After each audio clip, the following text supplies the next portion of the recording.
sehingga beliau tarik ke Nusantara. Beliau mendirikan satu lembaga pendidikan namanya Nahdlatul Wathon, kebangkitan tanah air.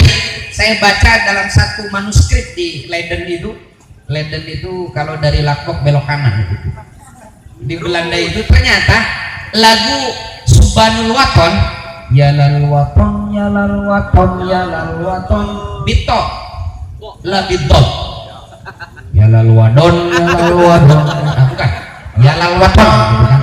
Nah, lirik Subhanul Wathon ini saya baca dalam satu manuskrip itu ditulis oleh Kiai Wahab tahun 1916. Dinyanyikan setiap mulai kaderisasi, mulai pembelajaran di Nahdlatul Wathon ini tahun 1916. Makanya marilah kita tabaruk kepada Yai Wahab Hasbullah almarhum al-maghfurlah. Setiap kita mulai belajar, kita dendangkan lagu Subhanul Wathon tentang nasionalisme. Karena orang NU, orang pesantren itu begitu Pak Camat. Jangankan guyonnya, marahnya pun sambil ketawa-ketawa. Ya lal wathon, ya lal wathon, itu sedang marah. Itu menggelorakan nasionalisme. Hubul wathon minal iman. Kecintaan terhadap tanah air merupakan bagian daripada iman. Saya tak usah menyampaikan dalil-dalil terlalu lama, tapi kepada pemerintah, kepada Kapolsek, kepada Dan Ramil, jangan ragukan nasionalisme warga NU. Jangan ragukan kecintaan kami terhadap NKRI ini, karena kami memandang bahwa mencintai Nusantara ini adalah bagian tak terpisahkan dari iman kami. Nusantara adalah segala panjang kami untuk sujud dan mengabdi kepada Ilahi. NKRI ini adalah warisan para ulama kami, maka kami sebagai ahli waris mempunyai tanggung jawab untuk merawat, menjaga, dan mengembangkannya supaya lebih baik. Itu prinsip kami. Ya Rabbi salli alaihi.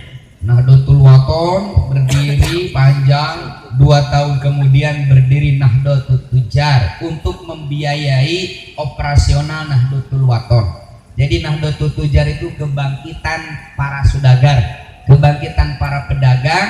Jadi beberapa pedagang diakomodir dengan satu lembaga semacam koperasi. Sebagian keuntungan dari koperasi itu untuk mendanai kaderisasi dan madrasah Nahdlatul Wathon.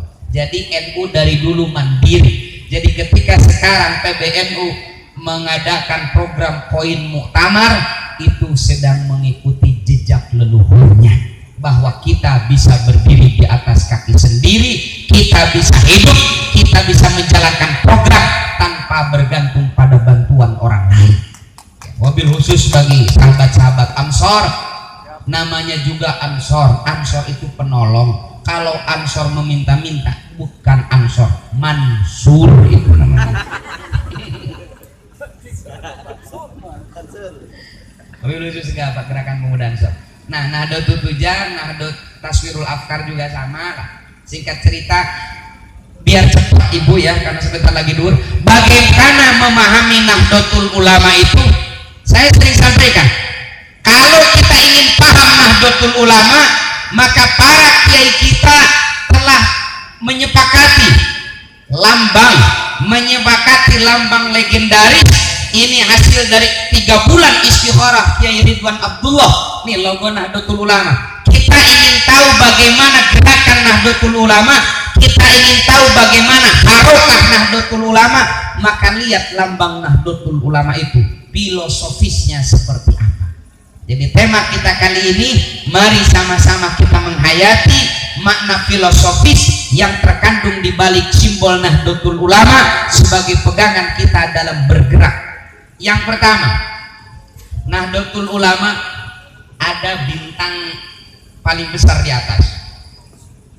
Saya ketawa-ketawa ketika mendengar beberapa kisah ketika dulu Kiai Wahab Hasbullah mengajukan SK Kumham, kalau istilah sekarang, daftar kepada kolonialisme untuk mengakui Nahdlatul Ulama sebagai organisasi resmi. Singkat cerita, gambarnya dikasih.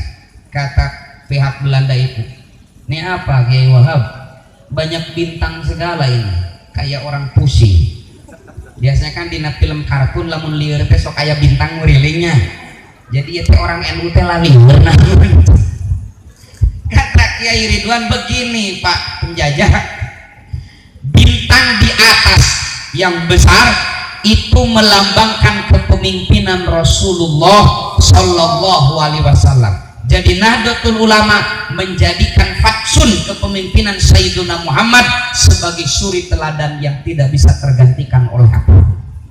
Itu satu. Kedua, ada bintang 2 sebelah kanan di atas, itu melambangkan 2 sahabat terbaik Nabi, Sayyidina Abu Bakar dan Sayyidina Umar radhiyallahu anhu. 2 bintang di atas sebelah kanan itu melambangkan 2 sahabat terdekat Sayyidina Muhammad, Sayyidina Utsman, Sayyidina Ali radhiyallahu anhu. Jadi dari 4 bintang kecil di atas, NU sejak lahir sampai hari ini menunjukkan jati dirinya bahwa NU itu anti terhadap Syiah. Syiah biasanya suka diskriminatif terhadap Khulafaur Rasyidin. Dengan penggabungan dari 4 bintang kecil di atas yang melambangkan 4 sahabat terbaik Nabi, NU menunjukkan jati dirinya bahwa NU ini anti terhadap ajaran Syiah. Jadi kalau ada isu bahwa PBNU sekarang itu agak berbau-bau Syiah, itu gedebul bin bohong alias hoak. Kenapa? Dari lambangnya sudah terlihat. Kedua, ada bintang di bawah 4 itu. Kata Kiai Ridwan, ini adalah bagaimana Nahdlatul Ulama dalam memahami Islam, yaitu dengan sistem bermadhab kepada salah satu dari madhabul arba'ah, Maliki, Hanafi, Syafi'i dan Hambali. Dari simbol 4 bintang di bawah, NU menunjukkan jati dirinya bahwa NU itu anti terhadap ajaran Islam yang anti madhab. Saya sebut saja Salafi Wahabi. Semenjak didirikan sampai kiamat kurang seminggu, jangan sampai kiamat ya Pak Camat, serem lah. Sampai kiamat kurang seminggu lah, biar kita ada antisipasi. NU itu anti terhadap mereka yang mari kita kembali kepada Al-Quran dan hadis, meninggalkan ijtihadnya para ulama. Nahdlatul Ulama itu menunjukkan proses memahami agama dengan cara mengikuti salah satu dari madzhabul arba'ah. Jadi dari simbol bintang ini Pak, NU itu di atas anti terhadap Syiah, di bawah anti terhadap Wahabi. Kita di tengah-tengah, tidak cenderung ke Syiah dan tidak cenderung ke Wahabi, karena Syiah dan Wahabi itu tai onta di belah 2. Nanti kita sampaikan di kaderisasi bagaimana kesamaan dosa Syiah dan Wahabi ini. Makanya ada cerita Pak dan Ramil di Multazam itu di Masjidil Haram, ada ulama Syiah yang berdoa kepada Allah.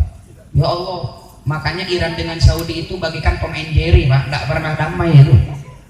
Ya Allah, hancurkan orang-orang Wahabi yang telah berlaku zalim terhadap Nabi, mengharamkan tawasul, mengharamkan ziarah kubur dan yang lain-lain. Aku terdengar sama Kiai Wahabi di sampingnya.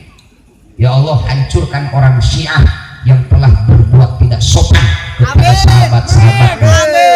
Ada Kiai NU di belakang berdoa begini, ya Allah, tolong kabulkan 2 doa ini.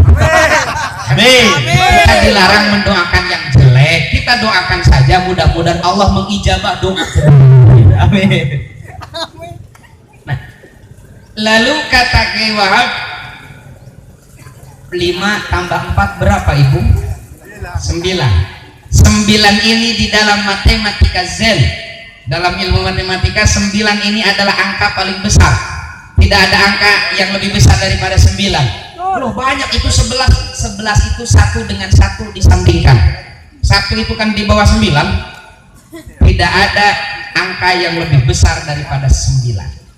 Dan 9 itu angka unik loh Pak Kapolsek. Semua yang dikalikan 9 isinya 9. Tidak percaya kita cek. 1 kali 9 Ibu?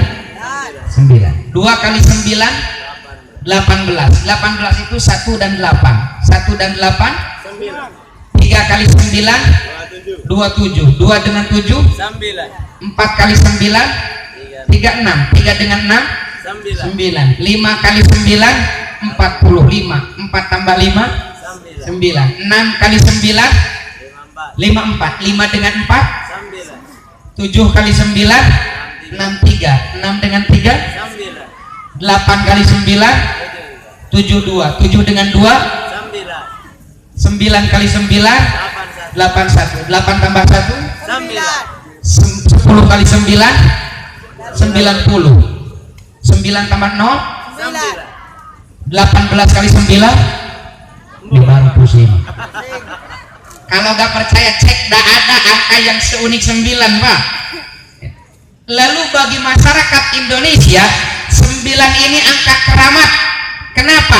Kita muslim di Indonesia meyakini Islam dibawa, Islam disebarkan masif sampai ke pelosok Purwodadi atas jasa 9 ulama yang terkenal dengan wali songo. Jadi NU dari lambangnya sudah jelas bahwa NU didirikan itu berpijak di atas tradisi Nusantara. NU tidak anti tradisi karena memang Islam sendiri yang menyuruh kita untuk merawat tradisi. Mana perintah Al-Qur'annya? Surat Al-A'raf ayat 199. Khudil afwa wa'mur bil 'urf wa'rid 'anil jahilin. Kata Allah, wahai kekasihku Muhammad, khudil afwa, jadilah kau pemaaf, wa'mur bil 'urf, dan perintahkan manusia untuk melakukan yang ma'ruf. Ini jangan dipolitisasi ayat ini. Biasanya di Indonesia itu suka sekali mempolitisir ayat. Dulu waktu partai masih 3, P3, Golkar dan PDI, di P3 kan rata-rata kiai. Orasi lah ceritanya, kampanye mengutip Al-Quran. Wala taqraba hadhis pasti banget, jangan-jangan kader P3 semua. Wala taqraba hadhis sajarah, hati-hati kalian kaum muslimin, jangan kau dekat-dekat dengan pohon ini, sambil menunjuk kepada pohon beringin. Golkar. Terdengarlah sama mubalik Golkar, dah enak giliran besok beliau kampanye. Qala Allah Ta'ala i'malu fasayarallahu dan seterusnya. Wahai kaum muslimin, Allah menyuruh kita i'malu, berkaryalah. Beda golongan. Apalagi ketika P3 dipimpin oleh Haji Naro waktu itu ya. Ku anfusakum wa ahlikum. Jaga diri dan keluarga kalian dari partainya Haji Naro. P3 ini juga bisa dipolitisasi kemarin itu. Khudil afwa wa'mur bil 'urf, jadilah kalian pemaaf dan ajak manusia untuk mendukung Kiai Ma'ruf. Bukan begitu. Khudil afwa, jadilah kalian pemaaf, wa'mur bil 'urf, dan perintahkan manusia untuk melakukan urf. Urf itu tradisi baik yang tidak bertentangan dengan agama. Selama tradisi itu tidak bertentangan dengan agama, kita disuruh oleh Allah untuk melakukan dan merawatnya. Sekarang kan lagi musim, ada saudara-saudara kita yang semangat keislamannya tinggi, menggebu-gebu, tapi tidak diimbangi oleh ilmu yang mumpuni. Akhirnya radikal, romusa, roman muka sadis, melihat sesuatu yang tidak biasa dengan dia itu neraka, bid'ah, sesat, takbir. Sekarang lagi musim, Pak, bukan di Indonesia, di Amerika. Di Indonesia mati bahulah. Saya kutil apa? Kenapa? Banyak tradisi Pak yang diadopsi oleh ajaran Islam. Makanya di dalam kitab Al-Adabus Syar'iyyah ditulis oleh Al-Imam Ibnu Muflih Al-Hambali, la yang bagil khuruj min adatin nas illa fil haram. Kita tidak diperbolehkan mengingkari sebuah tradisi kecuali tradisi itu haram. Sudah jelas haram. Banyak sekali, makanya dalam sejarah Pak, ajaran-ajaran agama kita itu awalnya tradisi masyarakat. Contoh, akikah. Akikah itu awalnya tradisi masyarakat jahiliyah Quraisy Pak. Di dalam hadis riwayat Imam At-Tirmidzi disampaikan, ketika Sayyiduna Muhammad baru berusia 7 hari, kakeknya Abdul Muthalib mengakikahkan 2 ekor kambing untuk Sayyiduna. Karena memang tradisi masyarakat Quraisy kalau mempunyai anak laki-laki itu sebagai rasa gembira dia menyembelih 2 ekor kambing lalu disedekahkan. Akikah namanya. Ketika Islam datang, Islam tidak mengharamkan itu. Justru Islam mengadopsi itu sebagai bagian daripada ajaran agamanya. Lalu hal-hal yang bertentangan dengan Islam dibuang. Biasanya tradisi masyarakat Quraisy dulu sebelum Islam, setelah kambing itu disembelih, si darah kambing itu ditempelkan di kening si janin, si bayi, agar terhindar dari godaan-godaan makhluk halus. Islam datang, darah itu najis, jangan ditempelkan kepada kulit si anak, bisa jadi kutil. Akikahnya diambil. Kedua, puasa Asyura, puasa tanggal 10 Muharram. Itu awalnya bukan tradisi Islam, Pak, bukan ajaran Islam. Ada 2 hadis dalam Bukhari yang menceritakan asal muasal puasa 10 Muharram. Hadis yang pertama urutan 2002. Hadis 2002 dalam Sahih Bukhari disampaikan bahwa tradisi Asyura itu kebiasaan masyarakat jahiliyah Quraisy, Pak. Rasulullah hidup, lahir, tumbuh, berkembang di tengah masyarakat ini. Rasul pun mengikuti puasa tanggal 10 Muharram. Nabi hijrah ke Madinah tetap berpuasa 10 Muharram dan mengajak para sahabatnya puasa 10 Muharram sampai turun ayat kutiba alaikumusiyam kama kutiba alal ladzina min qablikum. Hadis yang kedua urutan ke-2002. Ini yang masyhur. Tradisi puasa 10 Muharram itu adalah tradisi orang-orang Yahudi.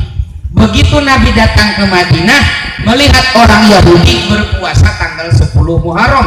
Singkat cerita, Nabi pun puasa 10 Muharram dan mengajak para sahabat berpuasa pada tanggal itu sampai turunnya ayat keparduan puasa Ramadan. Setelah turun ayat kutiba alaikumusiyam, kata baginda Nabi, yang mau puasa Asyura monggo, yang tidak juga tidak apa. Nah, kita mengikuti yang tidak apa-apanya. Matakna cara puasa aja ya. Karena kata Nabi nu bade saum mangga, nu moal oge teh sawios. Ah, urang mah ngiringan anu teh sawios. Lalu apa tradisi lagi? Yang awalnya tradisi ruqyah. Ruqyah itu, Pak, adalah tradisi Yahudi. Dalam riwayat Abu Daud disampaikan ada mantan rabi Yahudi masuk Islam, lalu curhat pada baginda Nabi, ya Rasul, pekerjaan saya sebelum masuk Islam ini membuka pengobatan alternatif ruqyah. Kata Nabi, bagaimana ruqyah itu? Begini. Kata Nabi, buang yang ini, sisanya praktekkan. Maka para sahabat dari saat itu banyak yang menggunakan ruqyah, pengobatan alternatif untuk mengobati sakit-sakit mereka. Yang sekarang di Nahdlatul Ulama jadi sayap dari lembaga dakwah Nahdlatul Ulama, yaitu Jamaah Ruqyah Aswaja, JRA, Jamiah ya.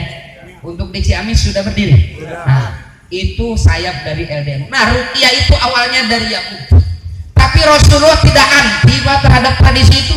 Sugan cek Rasulullah teh, montong Yahudi saya tahu. Qulubin apin mulalak man tasabbaha bi qaumin fahuwa. Nih, besok malam tahun baru. Nih di Indonesia itu memang isu itu musiman. Setiap datang tahun baru misalkan, isu yang muncul itu bagaimana hukum meniup trompet. Ngerek niup trompet, rek niup balon. Cuma niup trompet tradisi Yahudi. Ya Allah ya Rabbi. Memang kalau tradisi Yahudi gimana? Bukankah Facebook juga yang punya Yahudi, Pak? Dia keluar-keluar bawa trompet haram karena tradisi Yahudi. Dia ngomong di Facebook yang produk Yahudi. Kan ini aneh bin ajaib, min ajaibi hadzal zaman. Boikot produk Cina, dia ceramahnya pakai mic produk Cina.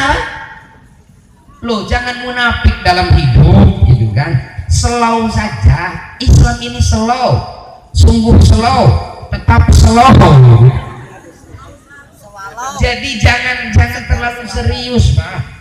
Nah, MU menunjukkan, makanya lihat peta ormas Islam yang tua ya, yang lahir sebelum Nusantara merdeka, Indonesia merdeka. Lihat, tidak ada sampai sekarang lah, tidak ada organisasi Islam yang lebih santun, lebih lemah lembut terhadap budaya masyarakat lokal kecuali Nahdlatul Ulama. Karena Nahdlatul Ulama mempunyai ulama yang paham terhadap musuh syariah, terhadap teks-teks agama. Karena memang agama lahir bukan musuh budaya, tapi agama menggunakan budaya untuk proses dakwah, untuk proses islamisasi. Itu simbol dari bintang 9. Jadi dengan simbol ini NU berdiri di atas tradisi Nusantara. Siapa kita? Yang kedua, yang agak aneh itu bola dunia kan. Bola dunia kan bulat di lambang NU. Jadi warga NU dari tahun 26 sudah tahu dunia bumi itu bulat, bukan datar. Kan sekarang lagi musim ya, bumi datar itu. Nah, bola dunia ini satu Pak.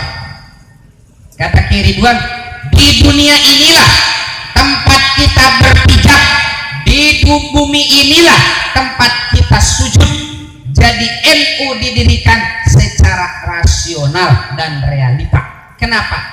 Tugas kita dari Allah adalah untuk memakmurkan dunia. Yang kedua, bola dunia ini melambangkan visioner, melambangkan cita-cita mulia, cita-cita tinggi kiai-kiai kita, bahwa NU didirikan bukan hanya untuk Nusantara, NU didirikan bukan hanya untuk umat Islam, tapi NU didirikan untuk kebaikan dunia, ingin menjadi pengejawantahan dari Islam yang rahmatan lil alamin. Makanya karena visi Nahdlatul Ulama yang luar biasa untuk peradaban dunia, kita sekarang bisa melihat tidak ada ormas, baik ormas Islam ataupun ormas non Islam, yang melebihi kebesaran Nahdlatul Ulama. Hari ini Ibu, Nahdlatul Ulama telah resmi melalui SK PBNU dan sampai sekarang sudah berdiri di 25 negara. Itu yang sudah ada SK-nya, belum lagi yang antri SK-nya. Misalkan PCI NU Rusia, itu SK-nya belum keluar. Karena salah satu SK keluar, SK pelantikan keluar, minimal di negara itu sudah ada 200 warga Nahdiyin aktif. Kemarin ada acara Moskow bersolawat, itu dalam rangka menarik simpati PBNU untuk mengeluarkan SK. Yang lagi ngebet juga adalah PCI NU pengurus cabang istimewa NU Belgia. Ya, Belanda sudah lama, Amerika sudah lama. Jadi ketika ibu-ibu muslimat dilantik di muslimat, sahabat-sahabat Patayat gabung di Patayat, Anda sedang bergabung dengan organisasi perempuan terbesar di dunia. Siapa kita? NKRI. Pancasila. Satu lagi, Nusantara. Milik kita. Semboyan kita itu Nusantara milik kita. Iya, milik kita, tapi yang nikmati mereka. Ini kan perlu kita pikirkan juga. Nah, jadi dari 24 negara, 25 negara ini semarak Pak Nahdlatul Ulama. Begitu juga sayap-sayapnya seperti Gerakan Pemuda Ansor. Gerakan Pemuda Ansor juga telah berdiri di Amerika, Saudi Arabia, Mesir, Taiwan, kemarin Korea Selatan. Jadi nanti yang ikut di Klatsar itu bukan hanya Engkos dan Mehmet namanya, tapi Lee Min Ho, Lee Min Chun, semua artis K-pop akan kita di Klatsar. Kan di Korea Selatan. Jadi pede lah, karena visioner warga Nahdlatul Ulama. Ada ayat Qur'annya banyak. Ayat Al-Quran tentang visioner ini, bola dunia yang melambangkan visioner, tertuang di dalam surat Al-Baqarah ayat 201 dan juga Al-Furqan ayat 74. Saya tanya bapak-bapak, ada yang tahu surat Al-Furqan ayat 74? Coba acungkan tangan, kalau betul nanti dikasih hadiah sama Pak Camat. Gak ada ya. Nah begini, kekurangan warga NU itu begini Bang Reza. Hese ngapalkeun ngaran surat jeung nomor ayat, lamun dicontohan mada eta teh bisaeun. Saya kasih contoh ya, tolong lanjutkan. Rabbana hablana min azwajina terus wa dzurriyyatina qurrata a'yun kan bisa ya. Tadi mah Al-Furqan ayat 74. Ayat ini jawaban nanti paling islami. Wallahu a'lam. Eta mah paling islami. Makanya kalau saya lagi ngisi UTS UAS itu ada mahasiswa yang tulis wallahu a'lam bishawab, saya kasih besar nilai. Islami bertauhid sekali. Tapi ada lagi yang lebih parah. No, di pojokan saya lihat malah berbisik sama sampingnya itu.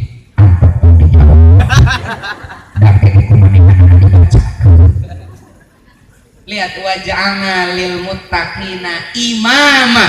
Dalam ayat ini Allah tidak mengajari kita agar memohon menjadi orang yang bertakwa, enggak. Tapi dalam ayat ini kita diajari agar meminta kepada Allah supaya kita dijadikan imamnya, pimpinannya orang-orang yang bertakwa. Ini kan visioner. Kalau dalam proses kemarin pileg itu, doa yang visioner itu bukan ya Allah, mudah-mudahan abdi jadi anggota DPR, bukan. Visioner itu ya Allah, mudah-mudahan abdi sing jadi ketua DPR. Kan visioner sekali. Kiai NU itu visioner sekali. Al-Baqarah ayat 201 ini lebih sulit lagi. Coba ibu-ibu acung tangan. Saya kasih contoh lagi. Robbana atina wa fil akhirati.